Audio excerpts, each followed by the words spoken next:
Good morning, good afternoon, or good night, and welcome to Command Power, the show in which we discuss all things Magic the Gathering with a focus on Commander. And today we have another episode in our Spoiler Spotlight series in which I talk about, well, spoilers and tell you what my thoughts are on them. But before that, just a quick reminder to click subscribe if you enjoy my videos. We're well on our way to 1 million subscribers and your support means everything to me. And today we're going to be talking about the card Lotho Corrupt Shirriff from Lord of the Rings Tales of Middle-earth. And if you don't know what he does, for 1 white and 1 black, it's a 2/1 legendary creature, halfling rogue with whenever a player casts their second spell each turn, you lose 1 life and create a treasure token. So we've seen a lot of similar effects to this in the last few years and they've almost always been better than they look. A great example is Ledger Shredder, which is a card that people slept on for a long time and then eventually became one of the strongest cards in multiple different formats. Ledger Shredder is incredibly strong in Commander and I expect this to be too.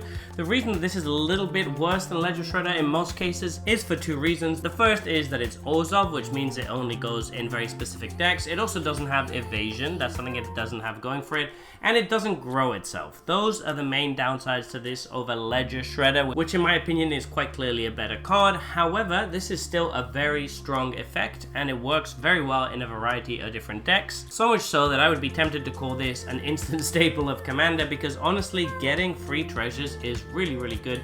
And people double spell all the time in Commander. This also counts when you double spell, so every turn you're casting 2 spells, you're actually getting a treasure and a mana bump for future turns, which is really good. And it kind of snowballs, because once you have a couple of treasures going, it becomes easier for you to double spell in a future turn. Losing 1 life is a little bit awkward since you don't have full control of the ability, but I think that's how they balanced it by having so much mana ramp from treasures, which is something that white and black shouldn't have such easy access to. This seems particularly good in any sort of political or group hug deck when you kind of want to be giving your opponents resources that you're hoping that they might play. It also seems particularly good in life gain decks that don't really care that much about you losing 1 life, or decks with something like Extort, because you can use the treasure to pay for Extort costs, which means that you should be very safe from killing yourself with this. That being said, you can only take 1 damage per turn per player, so this doesn't seem that easy for your opponents to kill you with, and getting treasure tokens is just so good that I can't help but think that this is going to be a very strong card in the Commander format, even with its relatively poor stat line and lack of evasion. So there you have it. Those have been my thoughts on this new spoiler. What do you think about this card? Please let me know in the comment section below. I read all comments and respond to all of them too. And if you enjoyed this video, don't forget to click like or subscribe. It really helps the channel. And until next time, take care. Woo!